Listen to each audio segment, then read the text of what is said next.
Arrêtez-vous une seconde. Fermez les yeux. Sentez ce poids dans votre poitrine, cette tension qui murmure. Pourquoi rien ne bouge? Vous poussez, vous luttez, vous donnez tout, mais la vie reste là, immobile, comme une porte verrouillée. Et si cette lutte, cette obsession de tout contrôler, était précisément ce qui vous retient? Imaginez un monde où lâcher prise n'est pas un échec, mais une révolution. Où cesser de forcer la vie, c'est enfin la laisser chanter à travers vous. Aujourd'hui, je vous emmène dans une exploration inspirée par la sagesse d'Alan Watts, un philosophe qui a vu ce que nous oublions tous. La vie n'est pas une bataille à gagner, mais une danse à rejoindre. Préparez-vous à remettre en question tout ce que vous pensiez savoir sur le contrôle, l'effort, et ce que signifie vraiment vivre. Il y a des moments dans la vie où tout semble bloqué. Vous connaissez cette sensation, n'est-ce pas? Ce nœud dans l'estomac quand vos plans s'effondrent, quand vos efforts s'évaporent sans laisser de traces, comme si vous sprintiez dans un brouillard épais. Peut-être que c'est un boulot qui vous épuise sans vous mener nulle part, une relation qui s'effiloche malgré tout l'amour que vous y mettez, ou ce sentiment diffus que, peu importe ce que vous faites, quelque chose manque. Je l'ai ressenti, et je sais que vous aussi. On nous a appris que la réponse à ce blocage, c'est de redoubler d'efforts. Travaille plus dur, sois plus discipliné, optimise chaque minute. Les réseaux sociaux regorgent de gourous qui promettent que si vous manifestez assez fort, si vous visualisez assez clairement, tout s'alignera. Mais soyons honnêtes, parfois, plus on force, plus on s'enfonce. C'est comme essayer de retenir du sable dans vos mains. Plus vous serrez, plus il s'échappe. Et si la solution n'était pas de serrer plus fort, mais d'ouvrir les mains? Si lâcher prise, loin d'être une capitulation, était une façon radicale de laisser la vie respirer, de la laisser vous porter là où vous êtes censé aller? Cette idée m'a frappé comme un éclair il y a quelques années, alors que je traversais une période où tout semblait aller de travers. J'avais un boulot que je détestais, des nuits blanches à planifier l'avenir, et cette panique silencieuse qui me réveillait à 3 heures du matin. J'étais convaincu que si je trouvais la bonne stratégie, le bon plan, je pourrais tout remettre sur les rails. Puis, un soir, épuisé, j'ai mis un vieil enregistrement d'Alan Watts. Sa voix, chaude et posée, parlait de quelque chose qui semblait à la fois absurde et évident. Arrêter de forcer la vie. Pas abandonner. Pas baisser les bras, mais cesser de lutter contre le courant. Watts, ce philosophe britannique qui a marqué la contre-culture des années 60, avait un talent unique pour rendre la sagesse ancienne vivante, presque tangible. Il ne parlait pas de dominer la vie, mais de s'y aligner, comme un oiseau qui glisse sur le vent ou un danseur qui suit la musique. Et ce soir-là, ces mots ont planté une graine. Et si ma lutte était le problème, pas la solution? Watts avait une façon de secouer nos certitudes. Il disait que forcer la vie, c'est comme essayer de retenir l'eau d'une rivière. Plus on s'acharne, plus on s'épuise. Et la rivière coule quand même. Il proposait une autre voie, une présence radicale, une confiance presque provocante dans le flux de l'existence. Ce n'est pas de la passivité, loin de là. C'est une discipline subtile, celle de savoir quand agir et quand laisser faire. Pensez à un jardinier. Il ne tire pas sur ses plantes pour les faire pousser plus vite. Il prépare la terre, il arrose, et il fait confiance au processus. Pourtant, dans notre monde moderne, on a oublié cette patience. On vit dans une culture de l'instantané, où tout doit être rapide, mesurable, optimisé. On veut des résultats, hier, des livraisons en 2 heures, des vies parfaites sur Instagram. Mais la vie ne fonctionne pas comme une appli. Elle a ses propres rythmes, ses propres saisons, et parfois, forcer ces rythmes ne fait que nous briser. Cette idée d'alignement, Watts ne l'a pas inventée. Elle traverse les siècles, les cultures, les âmes. En Chine ancienne, les sages taoïstes parlaient du Wu Wei, l'art du non-agir. Pas l'inaction, mais l'action en harmonie avec le courant naturel des choses. Imaginez un rameur sur une rivière. S'il rame à contre-courant, il s'épuise. S'il suit le flux, il avance sans effort. Les bouddhistes, eux, parlent de détachement, non comme une fuite, mais comme une clarté. En Inde, la Bhagavad Gita enseigne le karma yoga, agir sans s'attacher aux résultats. Même dans l'Occident antique, les stoïciens comme Marc Aurèle comprenaient que certaines choses dépendent de nous, mais que la plupart appartiennent au destin. Ces philosophies, si différentes en surface, convergent vers une même vérité. La vie n'est pas quelque chose à conquérir, mais quelque chose à accompagner. Mais alors, qu'est-ce que ça veut dire? Ne pas forcer, dans un monde qui nous pousse à tout contrôler. Est-ce qu'on arrête de travailler, de rêver, de planifier? Pas du tout. Ne pas forcer, c'est changer notre relation avec l'effort. C'est reconnaître que l'effort a sa place, mais que la tension compulsive, ce besoin de micro-gérer chaque détail, de tout anticiper, de tout sécuriser, nous vole notre énergie et notre joie. Prenez un exemple concret. Combien de fois une idée brillante vous est venue quand vous ne la cherchiez pas? Sous la douche, en marchant dans un parc, ou même en riant avec un ami. Ce n'est pas un hasard. Quand on relâche la pression, quand on laisse l'esprit respirer, quelque chose se débloque. La créativité, l'intuition, la clarté, elles naissent dans les espaces qu'on laisse ouverts, pas dans les cases qu'on remplit frénétiquement. Pourtant, notre société glorifie la force brute. On célèbre les Hustle Heroes, ceux qui se lèvent à 5 heures, enchaînent les réunions et postent des stories sur leur grind. On nous vend l'idée que la discipline est la réponse à tout, que la facilité est synonyme de paresse. Mais à quel prix? Les chiffres parlent d'eux-mêmes.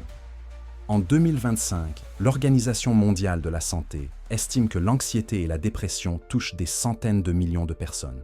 Le burn-out est devenu une norme, pas une exception. Même les adolescents, à peine entrés dans la vie, ressentent cette pression de performer, de réussir, de se démarquer. On nous a appris que forcer, c'est gagner. Mais Watts voyait autre chose. Forcer, c'est souvent s'oublier. C'est perdre de vue ce qui nous rend vivants. La spontanéité, la curiosité, la capacité à s'émerveiller.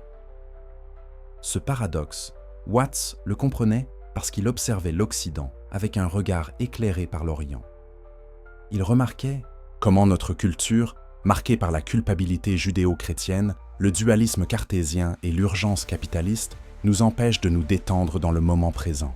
On nous a appris à voir la vie comme une ligne droite, un départ, une destination et une flèche qui doit toujours avancer.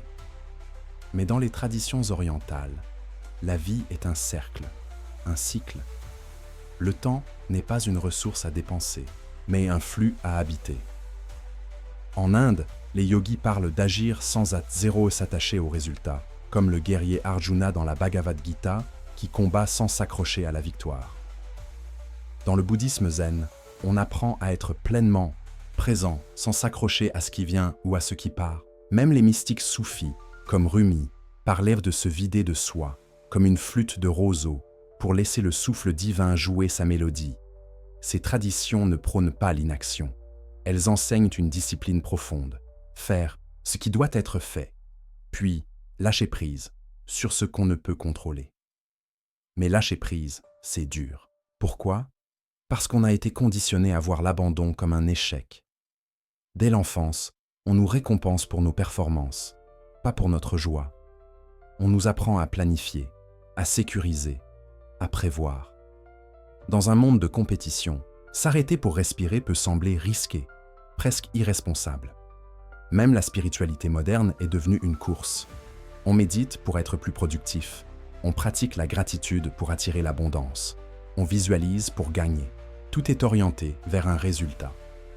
Mais la vie ne se plie pas à nos agendas. Les moments les plus précieux, un éclat de rire, une rencontre inattendue, une paix soudaine, arrivent souvent quand on ne les force pas. Watts appelait ça la sagesse de l'insécurité. Embrasser l'incertitude, non pas comme une menace, mais comme une invitation à vivre pleinement. Pour mieux comprendre, remontons dans le temps. En Chine ancienne, les sages taoïstes observèrent la nature pour comprendre la vie. Ils voyaient comment l'eau, douce et fluide, pouvait user la pierre la plus dure, non par la force, mais par la persistance et l'adaptabilité. Le Wu Wei, ou non-agir, n'était pas une invitation à la paresse, mais à l'harmonie. Un fermier ne force pas ses plantes à pousser. Il prépare le sol, il arrose, et il fait confiance au cycle. Comparez ça à notre époque, où tout doit être instantané. On veut des résultats maintenant, des followers en un jour, des carrières fulgurantes. Cette mentalité a transformé la vie en une checklist et nous en payons le prix. Les études montrent que l'épuisement professionnel touche des millions de personnes, que l'anxiété est à des niveaux records, que même les jeunes se sentent déjà dépassés. On nous a vendu l'idée que forcer, c'est réussir. Mais Watts nous rappelle que forcer, c'est souvent se perdre. Cette tension entre contrôle et abandon a façonné des civilisations. Pensez à Marc Aurèle, l'empereur romain qui, malgré son pouvoir immense, écrivait dans ses méditations sur la nécessité d'accepter ce qu'il ne pouvait changer. Ou à l'esthétique japonaise du wabi-sabi qui célèbre l'imperfection et l'éphémère. Une tasse fissurée, un jardin asymétrique, un silence dans une mélodie, tout ça nous rappelle que la beauté naît de ce qu'on ne peut forcer.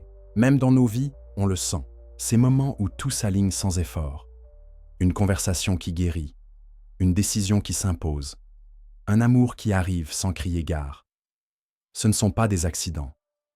C'est la vie qui se déploie quand on lui laisse de l'espace. Prenons une histoire plus moderne.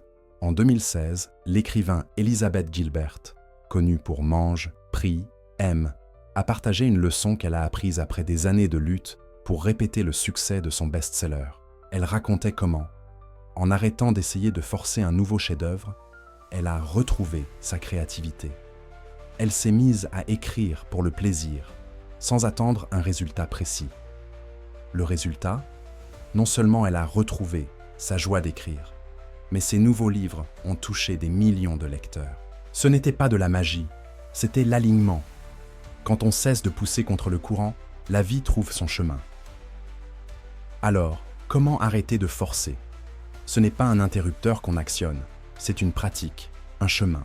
Ça commence par écouter les signaux subtils, ce nœud dans l'estomac, cette fatigue qui persiste, cette voix intérieure qui murmure lâche. Ça peut être aussi simple que de prendre 5 minutes pour respirer profondément et vous demander « Est-ce que je peux laisser ça être, juste pour un instant ?»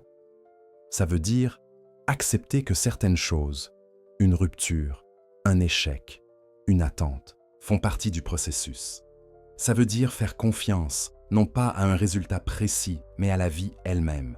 Et oui, ça veut dire parfois regarder nos peurs en face. La peur de ne pas être assez, de rater quelque chose, de perdre le contrôle. Mais voici le secret. Le contrôle est une illusion. La vie a toujours été plus grande que nos plans. Ce que j'aime chez Alan Watts, c'est qu'il ne donne pas de réponse toute faite. Il pose des questions, il raconte des histoires, il invite à regarder. Il nous rappelle que la vie n'est pas un problème à résoudre, mais un mystère à explorer. Et ce mystère, il est partout, dans le bruissement des feuilles, dans un sourire partagé, dans le silence, après une longue journée. On n'a pas besoin de le forcer à être plus grand, plus fort, plus brillant. On a juste besoin de s'arrêter, de regarder et de dire oui. Alors, aujourd'hui, je vous invite à essayer quelque chose. La prochaine fois que vous sentez ce besoin de forcer une décision, une conversation, un rêve, faites une pause, respirez, demandez-vous « Et si je laissais la vie faire, juste un peu ?» Vous pourriez être surpris par ce qui émerge, parce qu'au final, lâcher prise, ce n'est pas perdre. C'est se souvenir qu'on n'a jamais eu besoin de tout tenir. La vie, dans toute sa beauté chaotique, sait déjà où elle va. Et si on dansait avec elle ?